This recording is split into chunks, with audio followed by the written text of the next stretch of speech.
अस्सलाम वालेकुम व्यूवर्स, कैसे हैं आप सब। उम्मीद करता हूँ सब खैर वाफियत होंगे। अल्लाह शाद व आबाद रखे। व्यूवर्स, आज एक ऐसी बीमारी पर बात करेंगे कि और तरीका इलाज में उसको लाइलाज कहा जाता है और जस्ट उसकी मैनेजमेंट की जाती है कि पेशेंट को वक्ती थोड़ा बहुत रिलीफ मिल सके। इस वीडियो में मैं उस बीमारी के हवाले से आपको एक ऐसा एस्पेक्ट बताऊंगा कि अगर उस पर आप लोग चलें, किसी माहिर होम्योपैथ के पास जाकर अपना इलाज कराएं, तो आप इस बीमारी से कुली शिफा पा जाएंगे। क्योंकि क्लिनिकली मैंने अपने क्लिनिक में ऐसे केसेस सैकड़ों के हिसाब से उनको कुली शिफा मिल चुकी है। और स्टार्ट में हमको भी ये था कि जस्ट अलामती दवाई देकर फिर भी अगर अलामती दवाई भी होम्योपैथिक में मिले पेशेंट को तो उससे उसको बहुत रिलीफ मिलता है, लेकिन उसका ड्यूरेशन जो होता है इलाज का वो कुछ लंबा हो जाता है। इस पर बात करेंगे व्यूअर्स, लेकिन अगर आप नए हैं मेरे चैनल पर और अभी तक आपने चैनल को सब्सक्राइब नहीं किया तो चैनल को सब्सक्राइब कर दें और बेल आइकन दबा दें ताकि इस तरह की मुफीद मेडिकल रिलेटेड वीडियोस आप लोगों को वक्तन फ़वक्तन मिलती रहें।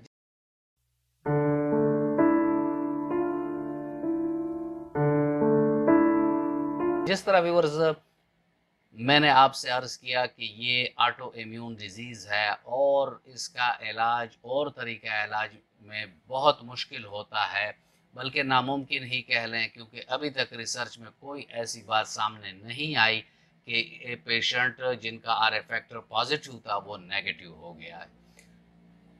व्यूअर्स, पहले इस बीमारी को समझ लेते हैं कि ये जो ऑटो इम्यून सिस्टम वाली डिजीज़ है ये हमारे जिस्म में हमारे जॉइंट्स जो हैं, हमारे जो मसल्स हैं वहाँ पेन क्रिएट करते हैं, दर्द पैदा करती है, उसमें सूजन पैदा करती है, उसमें गरमाइश सी होती है, उसमें जो फंक्शन होता है जॉइंट का उसको मुतासर करता है और आखिर में डिफॉर्मिटी आ जाती है। यानी जो हमारे हड्डियों का एक मखसूस स्ट्रक्चर होता है उसमें ही फ़र्क आ जाता है। और उसमें ये होता है कि अगर एक हाथ के जॉइंट्स में मसला है तो दूसरे हाथ में भी उसी टाइप के मसले मसाइल होंगे।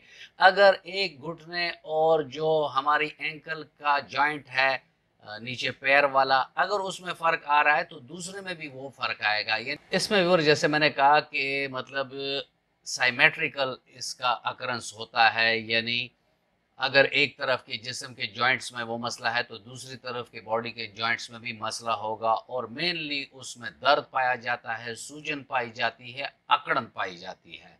यानी उसमें जब आप मूव करते हैं या उस जॉइंट को मूव करते हैं तो आपको स्टार्ट में बहुत तकलीफ होती है उससे, और सुबह के वक्त तो तमाम जिस्म ऐसा अकड़ा हुआ होता है कि 30 से 40 मिनट तक आप खुद को जिसे कहते हैं हम गर्म कर रहे हैं, मतलब अपने जिस्म को एक्टिव करने के लिए आपको बहुत मेहनत करनी पड़ती है।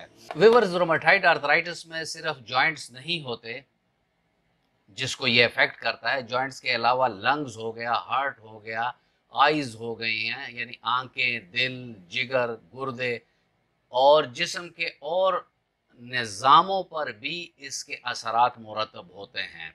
लेकिन जो हड्डियों का मसला है वो लोगों को बहुत ज़्यादा नज़र आ रहा होता है, तो वो इसको ज़्यादातर इसी से पहचानते हैं कि रोमेटाइड आर्थराइटिस में हमारी हड्डियों और जोड़ों में तकलीफ़ पाई जाती है, यानी उसमें दर्द होते हैं, उसमें सूजन होती है, उसमें अकड़न पाई जाती है।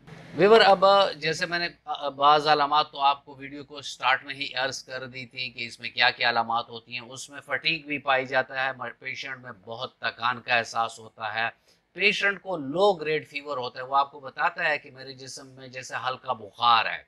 इसके अलावा जॉइंट्स में एक से ज़्यादा जॉइंट में दर्द होना, सूजन होना, अकड़न होना, ये बात भी अलामात में आती है। उसके अलावा जॉइंट का जो फंक्शन है उसमें भी फ़र्क आ जाता है, तो ये भी एक ऐसी अलामत है कि जिससे हमें पता चल सकता है कि इसमें रोमेटॉइड आर्थराइटिस इन्वॉल्व है। विवर, जैसे मैंने अर्ज़ किया कि ये ऑटो इम्यून डिजीज़ है और इसका जो बिल्कुल स्पेसिफिक और एक्यूरेट काज है वो तो सामने नहीं आया, लेकिन ऑटो इम्यून डिजीज़ में ये होता है कि बॉडी के अपने ही सेल्स बॉडी के और सेल्स को तबाह करना शुरू कर देता है। तो ये एक बहुत ख़तरे वाली बात होती है। व्यूअर्स, इसमें कुछ रिस्क फैक्टर या ये बताया गया कि किन लोगों को ज़्यादा हो सकता है। तो एज भी एक है कि मतलब अगर एज 40-50 पर पहुंच जाए तो उन लोगों को हो जाता है। फीमेल को मर्दों की निस्बत ज़्यादा होता है। जेनेटिकली अगर फैमिली में ये मसला चल रहा है तो उन लोगों को भी ये मसला हो जाता है। बाज़ ऐसी औरतें हैं जो बांझ होती हैं या उनके औलाद पैदा नहीं होती, तो वो कहते हैं कि उन औरतों में भी रोमेटाइड आर्थराइटिस होने का बहुत ज़्यादा चांस होता है। इसके अलावा जो स्मोकिंग है या नशा आवर चीज़ों का इस्तेमाल है तो उन लोगों को भी रोमेटाइड आर्थराइटिस हो सकता है। उसके अलावा जो डाइट हम लेते हैं अगर उसमें हाई यूरिक एसिड कंटेंट्स हों तो मतलब उससे भी लोगों को रोमेटाइड आर्थराइटिस हो सकता है। उसके अलावा स्ट्रेस, स्ट्रेन, एंजाइटी है पेशेंट को ज़्यादा, तो इन लोगों को भी ये मसला ज़्यादा हो सकता है। और आखिर में जो बीमारियों की माँ है जिसे ओबेसिटी कहते हैं कि अगर ओबेसिटी हो जाए तो ऐसे लोगों को भी रोमेटाइड आर्थराइटिस हो सकता है। व्यूअर्स, होम्योपैथिक का इसमें बहुत बेहतरीन रोल है और गुज़िश्ता 15 सालों से यानी पहले 8-9 साल में भी बिल्कुल सिम्टोमेटिक इसका इलाज करता था। लेकिन जब मैंने मियाज़म पर काम शुरू किया तो अल्हम्दुलिल्लाह उससे बहुत से केसेस नेगेटिव हो गए आर फैक्टर के। मियाज़म में जहाँ तक मेरे क्लिनिकल एक्सपीरियंसेस हैं वो ये है कि इसमें 70% साइकोसिस मियाज़म जो होता है वो इन्वॉल्व होता है। जो रोमेटाइड आर्थराइटिस के पेशेंट हैं और उनके स्टेटिस्टिक अगर मैं देखूं तो 70% उसमें साइकोसिस मियाज़म के आते हैं। 30% में ये जो दीगर मियाज़म हैं जैसे ट्यूबरकुलोसिस मियाज़म और फिर उसके बाद सिफिलिस मियाज़म, इन 3 मियाज़म में ये बीमारी ज़्यादातर पाई जाती है, लेकिन साइकोसिस मियाज़म में बहुत ज़्यादा पाई जाती है। तो ऐसे में अगर आप मरीज़ की हिस्ट्री लें, उससे तमाम पूछ-गूछ करें, उससे हिस्ट्री लें, उसके अलामात देखें, उसकी फैमिली हिस्ट्री देखें, उसके टेस्ट देखें, तो अगर उसका साइकोसिस मियाज़म आता है तो फर्स्ट 1 डोज़ आप लोगों ने उसको मेडोरोनियम सीएम ताकत में देनी है।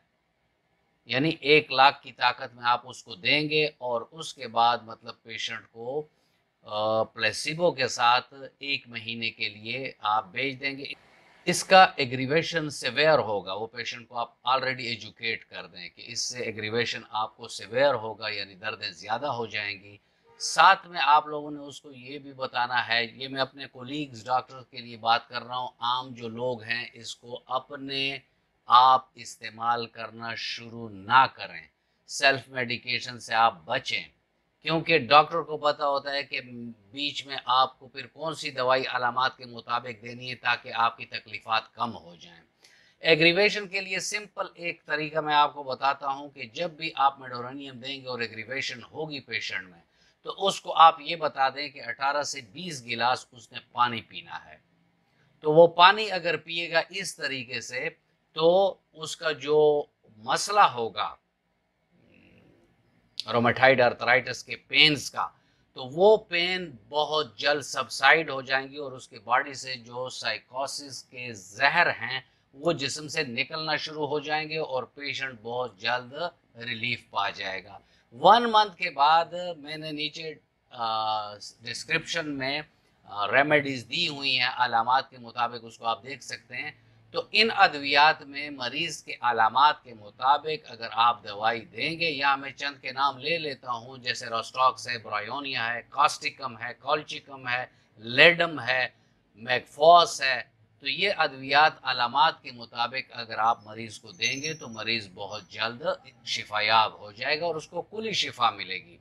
दौरान इलाज उसको जो आपने फूड टिप्स देने हैं या उसको परहेज़ बताना है तो उसमें मेनली आपने उसको गोश्त से मना करना है। हर टाइप का गोश्त उसने बंद कर देना है, गोश्त का शोरबा भी बंद कर देना है, चावल बंद कर देने हैं और हर वो ग़िज़ा जिससे बॉडी में पेन्स होती हैं तो वो बंद कर देनी है।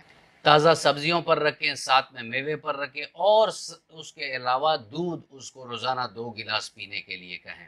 व्यूअर्स, ये था आज का टॉपिक और मैं उम्मीद करता हूँ कि आपको अच्छा लगा होगा। अगर आपको अच्छा लगा है तो वीडियो को लाइक कर दें और फ्रेंड एंड फैमिली मेम्बर्स के साथ इसको शेयर कर दें। मिलते हैं किसी ऐसी ही अच्छी वीडियो में, तब तक के लिए इजाज़त। अल्लाह हाफिज़।